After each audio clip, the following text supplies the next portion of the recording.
నమస్తే welcome to V3 news లక్ష్యం సమాజితం నేను మహేష్ ముందుగా వార్తలోని ముఖ్యాంశాలు కేయూలో రౌండ్ టేబుల్ సమావేశం కాంట్రాక్ట్ అధ్యాపకులను క్రమబద్ధీకరించాలన్న వక్తలు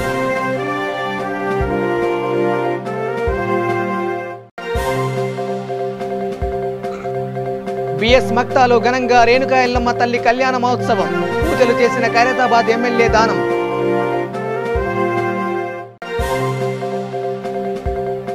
ప్రభుత్వం మెడలు వంచి ఉద్యోగాలు సాధించుకుంటామన్న బీజేవైఎం బర్కత్పురాలో బైక్ ర్యాలీ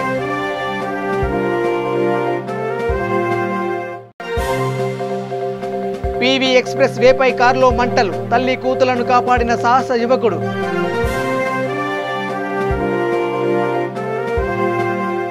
ఇక డీటెయిల్ చూస్తే ఉన్నత విద్యారంగంలో విశ్వవిద్యాలయ ఒప్పంద అధ్యాపకుల పాత్ర క్రమబద్ధీకరణ అంశంపై వరంగల్లోని కాకతీయ యూనివర్సిటీ కాంట్రాక్ట్ అధ్యాపకుల అసోసియేషన్ అధ్యక్షుడు శ్రీధర్ ఆధ్వర్యంలో ఎస్జీఎల్సీ జాఫర్ నిజాం సెమినార్ హాల్లో సోమవారం ఏర్పాటు చేసిన రౌండ్ టేబుల్ సమావేశంలో ముఖ్య వక్తగా కేయూ రిటైర్డ్ ప్రొఫెసర్ ఆచార్య మురళీ మనోహర్ హాజరై ప్రసంగించారు.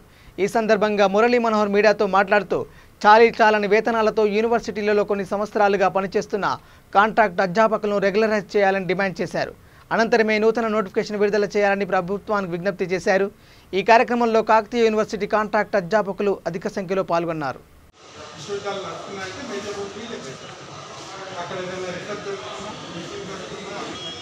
వేదిక నుంచి రాష్ట్ర ప్రభుత్వానికి కూడా రేపు జరగబోయే వైస్ ఛాన్సలర్ల మీటింగ్లో కూడా అదే విధంగా రాష్ట్ర వ్యాప్తంగా కూడా మనం 1335 మంది పనిచేస్తూ ఉన్నాము.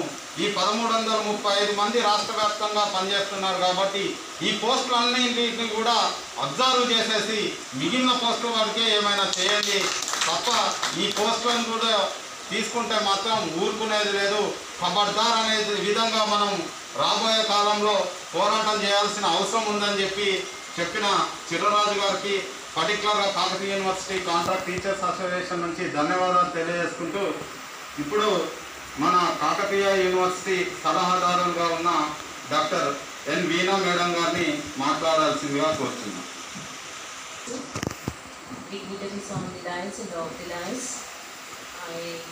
I really thank the leaders who are working very industriously in Kakatiya University for the welfare of all the contractual faculty members. I am the first victim, I hope, in our department of English, because we were given contractual appointment as soon as I completed my PG course at Nirmal. At that time, I was not even taken any interview also based on the merit, as I was stood topper in the college at that time. So I was given an opportunity to work. That was my passion at that time. When I entered into this field with a great passion, and I turned that passion. ఈరోజు కాకతీయ విశ్వవిద్యాలయంలో ఉన్నత విద్యా వ్యవస్థలు ప్రధానంగా విశ్వవిద్యాలయాల బలోపేతం చేయడంలో contractual teachers పాత్ర, అదేవిధంగా వాళ్ళ సర్వీసెస్ క్రమబద్ధీకరణ అన్న అంశాలపైన సెమినార్ నిర్వహించడం జరుగుతుంది. అందులో పాల్గొనడానికి వచ్చిన నేను ప్రధానంగా ఈ రాష్ట్రంలో విద్యా వ్యవస్థ అనేది గత 7 సంవత్సరాలుగా తీవ్ర నిర్లక్ష్యానికి గురైంది. విద్యా వ్యవస్థలు పూర్తిగా విచ్ఛిన్నమైన సందర్భం అనేది ఇప్పుడు మనకు కనపడుతుంది. అది ముఖ్యంగా కేజీ నుంచి పీజీ వరకు విశ్వవిద్యాలయాలు పూర్తిగా విధ్వంసానికి గురవుతున్నాయి. దానికి చాలా కారణాలు ఉండవచ్చు, కానీ ప్రధానంగా ఈరోజు సెమినార్కి సంబంధించినంతవరకు ఇందులో రాష్ట్ర వ్యాప్తంగా దాదాపు 1300 పైన కాంట్రాక్చువల్ లెక్చరర్స్ పనిచేస్తున్నారు.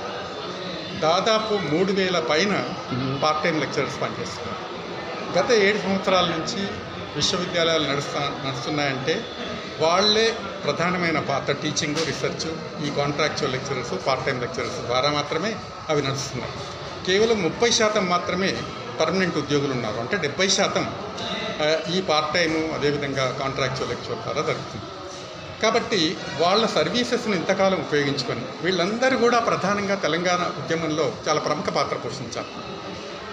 తెలంగాణ ఉద్యమంలో చాలా త్యాగాలు చేసి తెలంగాణ వస్తే ఆ తర్వాత రాబోయే కాలంలో విద్యా వ్యవస్థ బలోపేతం కావడమే కాకుండా వాళ్ళ ఉద్యోగాలు కూడా పర్మనెంట్ అయ్యే అవకాశం ఉందని వాళ్ళు భావించి త్యాగాలు చేశారు. కానీ తెలంగాణ వచ్చిన తర్వాత ప్రభుత్వం వీటిని పూర్తిగా విస్మరించడం జరిగింది. కాబట్టి వాళ్ళు ఇప్పుడు అడిగేది ఏంటంటే దాదాపు 1300 పైగా ఉన్న ఈ కాంట్రాక్చువల్ లెక్చరర్స్ని రిక్రూట్మెంట్ కనుక చేయదలిచినట్లయితే వాళ్లను పర్మనెంట్ చేసే అవకాశాన్ని ప్రభుత్వాలు ఎక్స్ప్లోర్ చేయాలి. ఎందుకంటే ఒకవేళ రేపు రిక్రూట్మెంట్ జరపడానికి ప్రభుత్వాలు ప్రయత్నించినా వీళ్ళు ఎలాగో కోర్టుకు పోతారో కోర్టు దాని రిక్రూట్మెంట్ ఆపేస్తుంది, అది ప్రభుత్వానికి తెలుసు.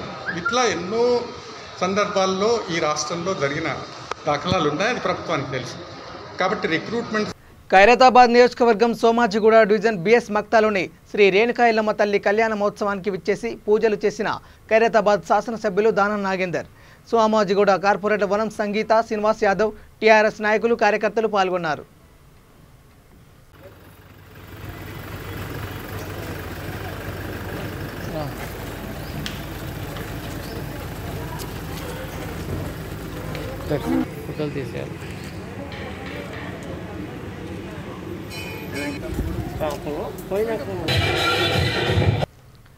ఇక ప్రభుత్వం మెడలు వంచి తమ ఉద్యోగాలు మేము సాధించుకుంటామని భారతీయ జనతా యువమోర్చా సెంట్రల్ అధ్యక్షుడు సందీప్ యాదవ్ అన్నారు. బర్కత్పురా సిటీ ఆఫీస్ నుండి బీజేపీ హైదరాబాద్ సెంట్రల్ అధ్యక్షుడు గౌతమ్ రావు, ఉపాధ్యక్షుడు చింతల రామచంద్రారెడ్డి జెండా ఊపి బైక్ ర్యాలీని ప్రారంభించారు. ఈ సందర్భంగా హైదరాబాద్ సిటీ యువమోర్చా నాయకుడు సందీప్ యాదవ్ మాట్లాడుతూ విద్యార్థులు ఎంతో కష్టపడి చదువుతున్నా కూడా నిరుద్యోగం వైపు ప్రభుత్వం మొగ్గు చూపుతుందని వాపోయారు. కార్యక్రమంలో కాచిగూడ కార్పొరేటర్ కన్నె ఉమా రమేష్ యాదవ్, బీజేపీ యువమోర్చా నాయకులు, కార్యకర్తలు పాల్గొన్నారు.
యువమోర్చా నాయకులు, విద్యార్థులు, ఉస్మానియా యూనివర్సిటీ విద్యార్థులు, ఆర్ట్స్ కాలేజ్ విద్యార్థులు ప్రతి ఒక్కరు కూడా ఎంతోమంది ఈ యొక్క ఉద్యమంలో భాగస్వామ్యం అవుతున్నారు.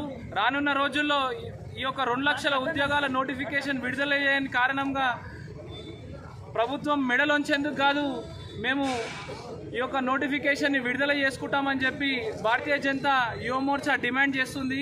ఇంకా రాష్ట్ర యువమోర్చా అధ్యక్షులు భానుప్రకాష్ అన్న గారి నేతృత్వంలో ఈ యొక్క ఉద్యమం చాలా పెద్ద ఎత్తున రానున్న రోజుల్లో ప్రగతి భవన్ ముట్టడించడానికి కూడా అనేక మంది యువమోర్చా నాయకులం అందరం కూడా పూనుకుంటున్నాము. ఈ యొక్క ఉద్యోగ అవకాశాలు కల్పించకపోతే పెద్ద ఎత్తున ఉద్యమం చేస్తాము. ఈరోజు ఉస్మానియా యూనివర్సిటీలో చెట్లు అడుగుతున్న విద్యార్థులని ఇంకెంతకాలం ఇక్కడ మీరు చదువుకుంటా మీ యొక్క జీవనం కొనసాగిస్తారు, మీకు ఉద్యోగ అవకాశాలు రావా అని చెప్పి ఉస్మానియా యూనివర్సిటీలో చెట్లు విద్యార్థులను అడగడం జరుగుతుంది. ఈరోజు ఎంతోమంది మహిళలు, అక్కచెల్లెలు వీళ్ళందరూ కూడా వారి యొక్క పుస్తకాలు ఎందుకు కాదు అమ్ముకొని పెద్ద చదువులు చదువుకోనికే ప్రయత్నం చేస్తున్నారు. కానీ ఎటువంటి అవకాశాలు ప్రభుత్వం కల్పించకపోవడం చాలా దురదృష్టకరం. ఇటువంటి ప్రభుత్వం ఉన్నా ఒకటే, లేకున్నా ఒకటే.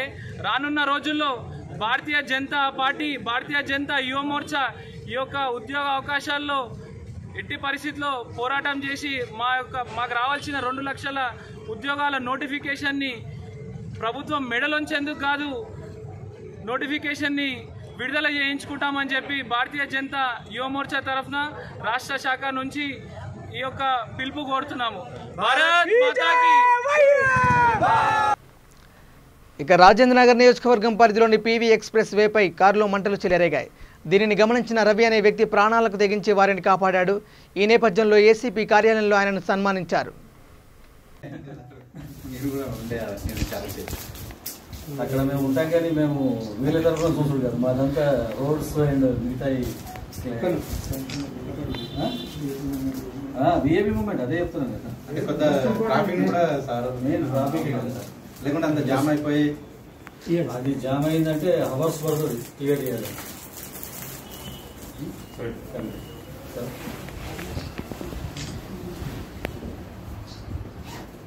మీడియాలో కూడా బాగా కవరేజ్ వచ్చింది. చూడే మార్నింగ్ నేను లేట్గా చూసాను, 8:30కి. బాగా చేయాలి ఎప్పుడైనా చేసిన చాలా ఎగ్జాంపులరీ ఇవ్వాలి, ఎగ్జాంపులరీ ఫ్యాబులస్ వర్క్.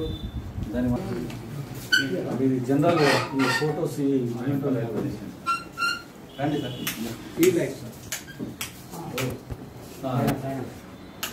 ఆ క్షణంలో అలా చేయాలి, ఒకరికి సహాయపడాలి, ఒకరి ప్రాణాలు నిలపాలని చెప్పేసి మంచి హృదయంతో జాబ్ చేస్తుంది. డ్రైవర్ జాబ్ అయినా అతను చేసిన కార్యక్రమం మటుకి అతనికి ఏమి చెప్పినా ఇదనిపిస్తుంది. యాజ్ ఎ పర్సనల్గా ఆల్సో పోలీస్ ఆఫీసర్గా కాకుండా ఇది వెరీ డైనమిక్ చర్య. ఇట్లాంటిది ప్రజలు కూడా విజ్ఞప్తి అనుకోకుండా జరిగేటి ఇట్లాంటి సంఘటనలు మనందరం ఇవి వేరే ఈ ఫోటోగ్రఫీ వీడియోగ్రఫీ అనేది కాకుండా ముందుకు వచ్చి మనం ఈ రవి చూపిన చొరవను మనం ఎగ్జాంపుల్గా తీసుకొని ఎక్కడైనా ఇట్లాంటి సంఘటన జరుగుతుంటే స్పాట్లో ఉన్న వాళ్ళే ముఖ్యం. ఎందుకంటే ఫస్ట్ రీచ్ అయిన వాళ్ళే ఆ సంఘటన జరిగినప్పుడు. నేను సిటీకి వెళ్ళి వస్తున్నాను, నేను మేదిపట్నంకి వెళ్ళి వస్తున్నాను. రవి నా పేరు రవి, షాద్నగర్ వెళ్తున్నాను.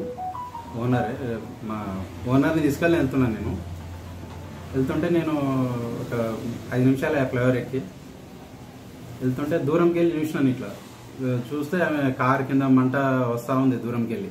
మేడం ఒకటే లేడీ అవుపడ్డది, వెనుక పిల్లలు ఉన్నారో అవుపడలే నాకు.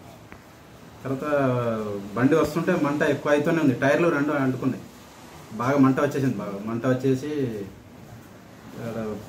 బండ్లన్నీ స్పీడ్గా పోతున్నాయి కానీ ఎవరు ఆపుతలేరు. నేను దండమని ఆపేసిన, దిగి ఉరికినా. నేను దిగి ఉరుకుతుంటే కూడా ఎవరు ఆగేటట్టు లేరు. ఆడ ఫ్లైఓవర్ పెద్దది, ఎవరు స్పీడ్ ఉంటాయి అన్ని బండ్లు. సరే అని చెప్పి దిగి ఉరికిన. మేడం వచ్చేసిన, టెన్షన్ పడతా ఉంది, బాగా టెన్షన్ పడుతుంది. కానీ బాబు ఉన్నాడు ముందు సీట్కి.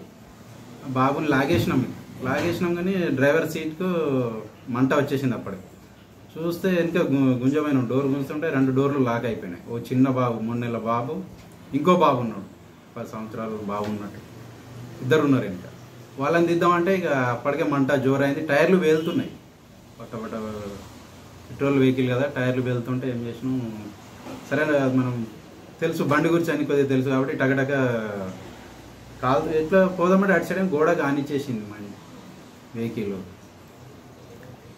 దండమని ఇక డ్రైవర్ సీట్ కాడ కింద మంట వచ్చేస్తుంటే అట్లనే. ఇక పెట్రోల్ డీజిల్ ధరలు తగ్గించాలని డిమాండ్ చేస్తూ వరంగల్ నగరంలో కాంగ్రెస్ పార్టీ శ్రేణులు ఆందోళనకు దిగాయి. వరంగల్ పోచమ్మ మైదాన్ నుండి MGM కూడలి వరకు సైకిల్ రిక్షాలను ప్రదర్శిస్తూ నేతలు నిరసన వ్యక్తం చేశారు. అనంతరం రాజీవ్ గాంధీ విగ్రహానికి పూలమాలలు వేసి నివాళులర్పించారు. కార్యక్రమంలో అబ్దుల్ కయ్యూం, జన్నా రవి, గొల్లన్న రవి, జన్ను వివేక్, మారెడు నర్సన్న, జన్ను ఆదాం, గిన్నారం రాజు, అఫ్జల్ రెడ్డి, మల్లస్వామి, సందేల లాజరస్, కిన్నెర రవి తదితరులు పాల్గొన్నారు.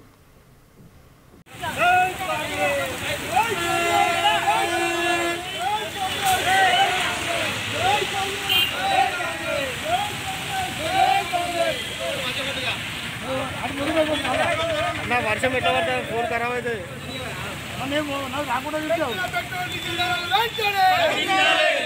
పెట్రోల్ ధరలు వెంటనే కేంద్ర రాష్ట్ర ప్రభుత్వాల నుండి వైఖరి, కేంద్ర రాష్ట్ర ప్రభుత్వాల నుండి వైఖరి.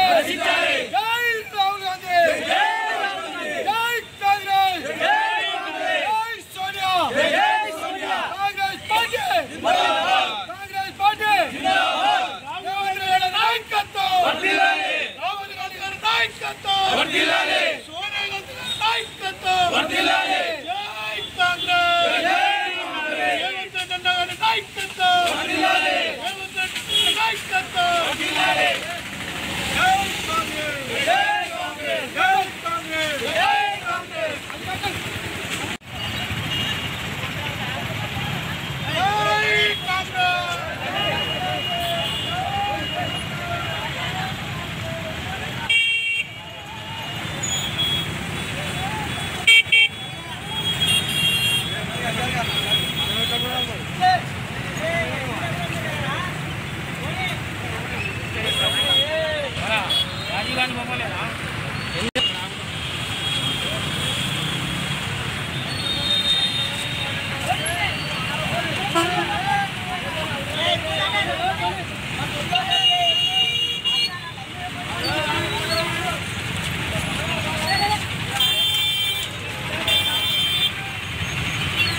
ఆదిలాబాద్ జిల్లాలోని ఆదివాసీ గిరిజనుల బతుకులు మారలేదు.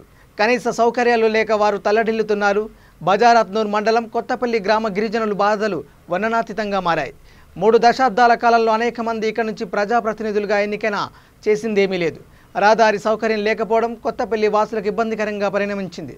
దీంతో వాగులు వంకలు దాటేందుకు నానాయాతన పడుతున్నారు. ప్రస్తుత టీఆర్ఎస్ ఎమ్మెల్యే గ్రామాన్ని గాలికి వదిలేశారు. పరిస్థితులు ఇంత దారుణంగా ఉన్నా పట్టించుకోకపోవడం దారుణమని జెడ్పీటీసీ సభ్యుడు మల్లెపూల నర్సయ్య ఆవేదన వ్యక్తం చేశారు. ఇకనైనా అధికారులు ప్రజాప్రతినిధులు ఈ గ్రామ సమస్యలను పరిష్కరించాలని కోరారు.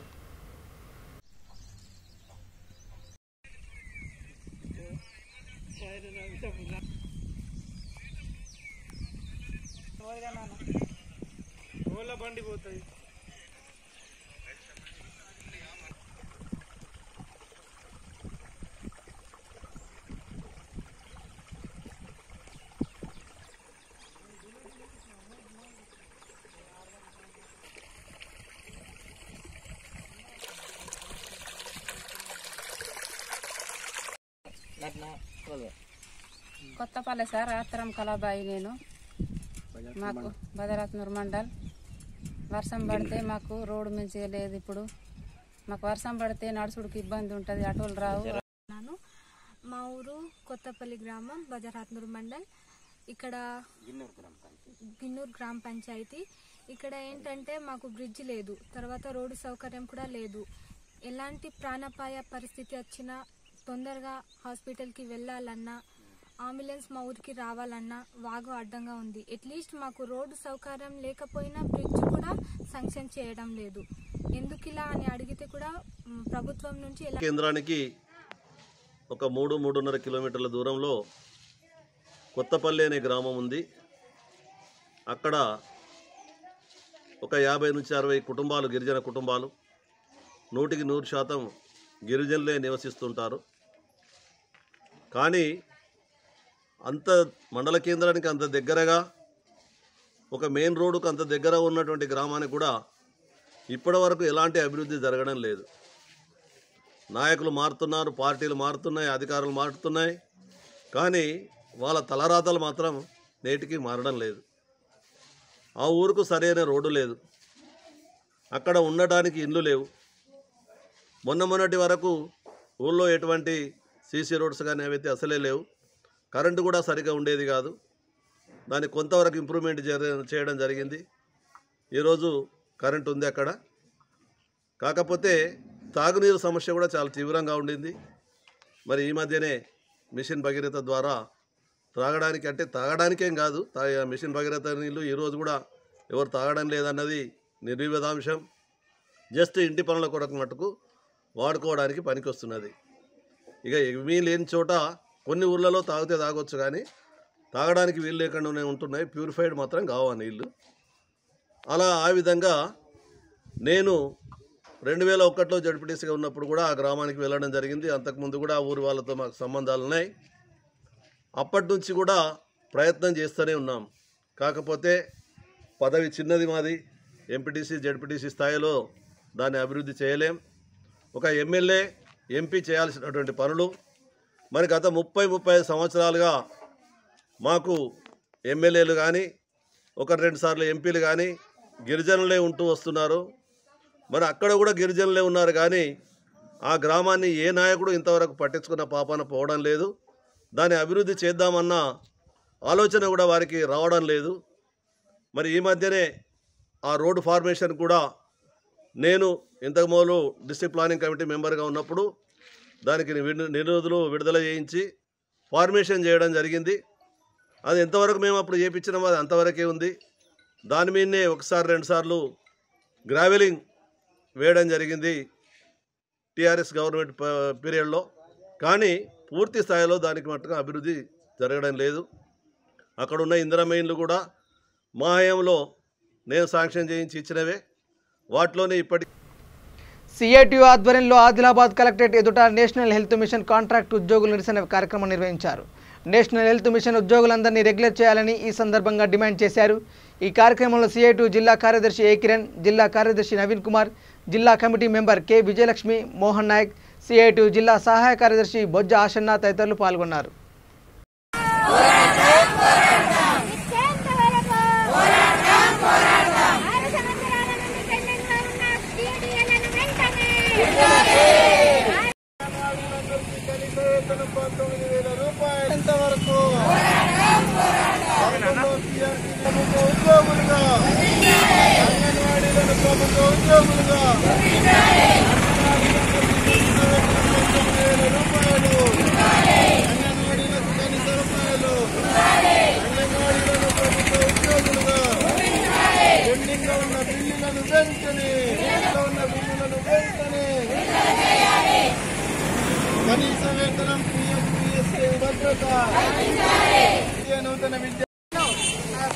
ప్రభుత్వాలు ఉన్నాయి. అందుకే ఈ రోజు మేము డిమాండ్స్ డే జరుపుకోవడం జరుగుతుంది. రాష్ట్ర ప్రభుత్వము మొన్న 11వ PRC ఏదైతే ఇచ్చిందో అంగన్వాడీలను సూచించిన ప్రకారము అంగన్వాడీలకు 19,500 టీచర్లకు 15,500 రూపాయలు ఆయాలకు మినీ వర్కర్లకు ఇవ్వాలని ఈ సందర్భంగా డిమాండ్ చేస్తూ ఉన్నాము.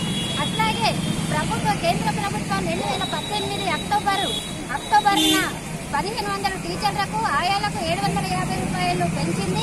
2 సంవత్సరాల నుండి ఇప్పటి వరకు కూడా రాష్ట్ర ప్రభుత్వం ఇవ్వలేదు. ఆ వేతనాన్ని కూడా వెంటనే విడుదల చేయాలి. అట్లాగే 2017 నుండి సుమారుగా 6 సంవత్సరాల నుండి కూడా అంగన్వాడీలకు టీఏడీఏలు ఇతర సౌకర్యాలు కూడా ఏమి కల్పించకుండా టీఏడీఏలు పెండింగ్ లో ఉన్నాయి. వాటిని కూడా వెంటనే విడుదల చేయాలి. అంగన్వాడీలను ప్రభుత్వ ఉద్యోగులుగా గుర్తించాలి. ICDS ను బలోపేతం చేసి అంగన్వాడీలలో ఉన్న నూతన విద్యా విధానాన్ని రద్దు చేయాలని ఈ సందర్భంగా డిమాండ్ చేస్తా ఉన్నాము. ఈ మినీ వర్కర్లు ఎవరైతే పనిచేస్తా ఉన్నారో వాళ్లను మెయిన్ వర్కర్లుగా గుర్తించాలి. వాళ్లకు ఆయాలను నియమించాలి. మెయిన్ వర్కర్లతో సమానంగా వేతనాన్ని కూడా ఇవ్వాలని ఈ సందర్భంగా డిమాండ్ చేస్తా ఉన్నాము. 11వ PRC ప్రకారము కమిటీ ఏదైతే సూచించిందో 12,500 జీవో నెంబర్ 60 ప్రకారము ఇవ్వాలని ఈ సందర్భంగా డిమాండ్ చేస్తా ఉన్నాం. ఒకవేళ ప్రభుత్వం స్పందించినట్లయితే పెద్ద ఎత్తున ధర్నాలకు సిద్ధమవుతామని ఈ సందర్భంగా తెలియజేస్తాం. ఇక ఇంకొల్లులోని జిల్లా పరిషత్ జగనన్న గోరుముద్ద కార్యక్రమం నిర్వహించారు. ఇందులో భాగంగా కందిపప్పు పంపిణీ చేశారు. కార్యక్రమాన్ని సర్పంచ్ ఏజర్ల ప్రసన్న, సైమన్ బాబు ప్రారంభించారు.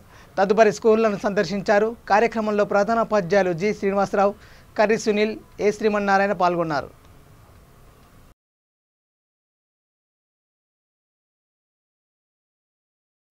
ఇక ఇంకొల్లులోని జిల్లా పరిషత్ జగనన్న గోరుముద్ద కార్యక్రమం నిర్వహించారు. ఇందులో భాగంగా కందిపప్పు పంపిణీ చేశారు. కార్యక్రమాన్ని సర్పంచ్ ఏజర్ల ప్రసన్న, సైమన్ బాబు ప్రారంభించారు. తదుపరి స్కూళ్లను సందర్శించారు. కార్యక్రమంలో ప్రధానోపాధ్యాయులు జి శ్రీనివాసరావు, కర్రి సునీల్, ఏ శ్రీమన్నారాయణ పాల్గొన్నారు.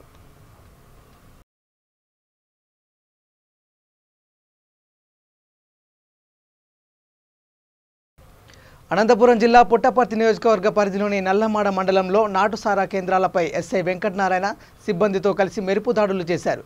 సి రెడ్డివారిపల్లి అటవీ ప్రాంతంలో దాడులు చేసిన పోలీసులు తయారీకి సిద్ధంగా ఉన్న 2,000 నాటుసారా ఊటతో పాటు సామాగ్రిని ధ్వంసం చేశారు. మండలంలో ఎవరైనా నాటుసారా తయారు చేసినా అమ్మినా అటువంటి వారిపై కఠిన చర్యలు తీసుకుంటామని ఎస్ఐ వెంకటనారాయణ హెచ్చరించారు.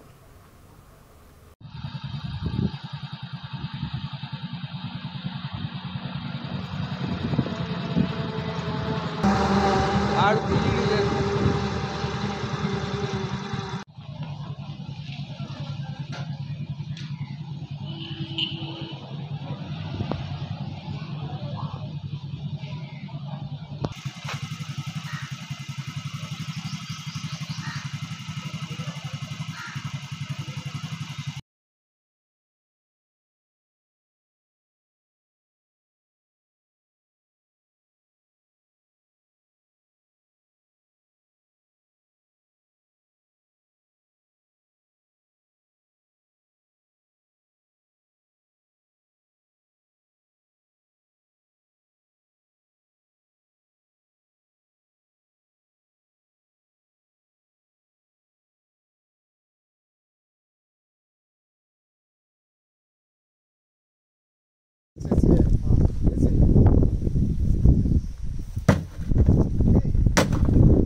బులెటిన్ ముగించే ముందు హెడ్లైన్స్ మరోసారి.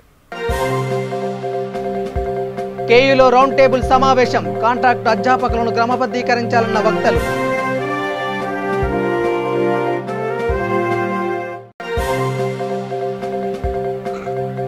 బిఎస్ మక్తాలో ఘనంగా రేణుకా ఎల్లమ్మ తల్లి కళ్యాణ మహోత్సవం, పూజలు చేసిన ఖైరతాబాద్ ఎమ్మెల్యే దానం.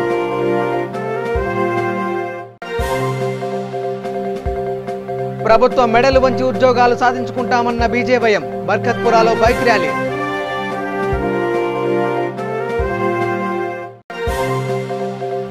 పీవీ ఎక్స్ప్రెస్ వేపై కారులో మంటలు, తల్లి కూతులను కాపాడిన సాహస యువకుడు.